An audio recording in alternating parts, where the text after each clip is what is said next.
I know you've talked about the Heroes 2 journey before. You've worked with Chris Vogler on that. Now, what are some of the other things you've done with character arc?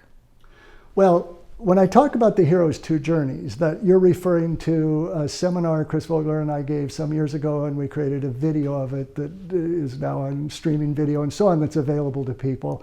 And the reason I gave it that title is because in a story that goes into any kind of depth with the character, the hero is actually going to take two journeys, so to speak. One is the one I just described. It's a journey of accomplishment. It's a journey where the hero, and I should define, by hero, I simply mean the protagonist.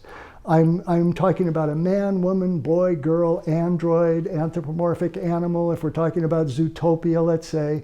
But whoever that main character is, that my definition is the hero. A hero is not someone, by the way, who is heroic. It's someone who has the potential to become heroic, and the movie's going to be about do they or don't they fulfill that potential. But at the start, it's an everyday person. But they have this visible finish line. That's the journey of accomplishment. Are they going to stop the alien invasion? Are they going to stop the serial killer? Are they going to escape? There's a movie that is one of my favorite movies this year from New Zealand called Hunt for the Wilder People. And that's about a kid and his foster father who have to go on the run because of a series of circumstances, and we're rooting for them to get away from the evil social worker and the cops who are coming after them and so on. It's funny and it's touching and so on, but their goal is to get away from the bad people, to escape. Or it could be to win a competition. But whatever that goal is, when you hear what it is, we can envision it. It's visible. So that's why it's like I say, the outer motivation is the outer journey of accomplishment. But underneath that, a hero in many movies, in many novels, is going to take another journey, what I call the inner journey for the hero. And whereas with the outer journey, the obstacles and the conflict come from the outside world, either forces of nature or other characters, on the inner journey, the conflict is going to come from within the character. So this is a journey of transformation. It's actually a journey from living in fear to living courageously. Now, the way that works, in essence, is if you're creating an inner journey for your hero, you need to ask yourself, first of all, what was this character's wound? How was this character hurt in the past in some way? What was this painful experience in the past that they think they've dealt with? They think they've put it behind them, but they haven't really, because it's still affecting how they behave. So let's take one of my favorite examples of this is Good Will Hunting. So in Good Will Hunting, we discover through the course of that movie, was beaten by his father on an almost daily basis. He took a belt to him. He was abused. So that was so painful that it has stayed with him, and it's affecting how he's now behaving. Because when we are wounded like that, when we have that sort of deeply painful experience, we're going to formulate a belief about what caused that, about how the world works, about why that could have happened. So Will Hunting's belief is, I must have deserved it. Typical belief that comes up for kids who are abused in childhood, in real life as well. Okay, or if you take a movie like Gravity, where her wound is her daughter has died, and now she's just sort of floating out into space, disconnected from everything, just not able to move forward with her life because her belief is, all I have left is the memory of my daughter. I just have to cling to that. Anything to move forward in life is going to be too painful and too scary, and I can't risk letting go of that memory at all. So she's just stuck in that place. So those beliefs that grow out of those wounding experiences lead to specific fears. So she's afraid of living her life. Will Hunting is afraid of letting anybody see who he truly is.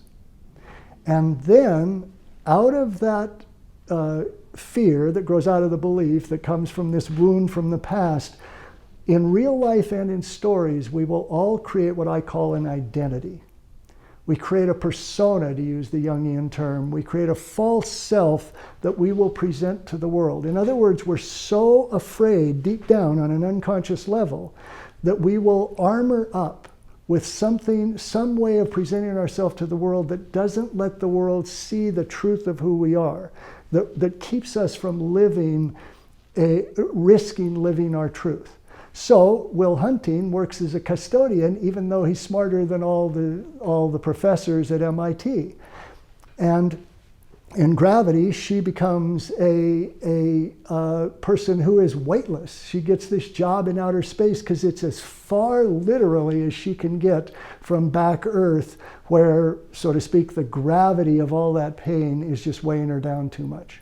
And these are the people we meet at the beginning. The key is to figure out what is this identity for the character.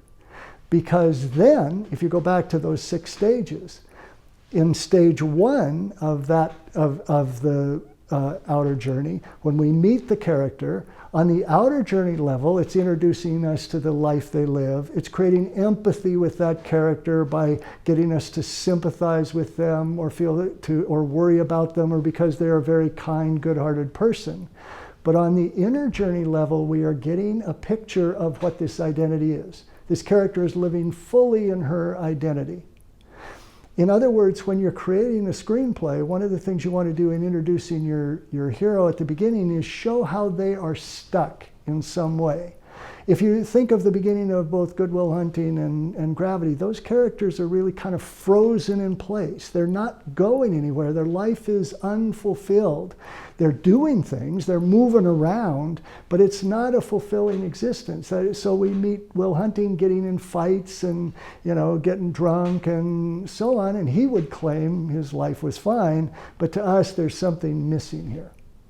And then something's going to happen. An opportunity will occur. They'll move into stage 2 to figure out, how am I going to deal with this new situation? And they formulate a goal. That outer motivation is the goal that's going to take us all the way to the climax of the story. But on the inner journey level, here's where it gets fun and exciting, but tricky and bad for the character.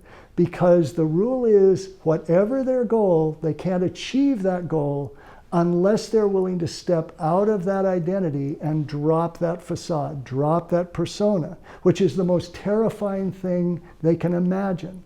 So you're giving your character a horrible choice.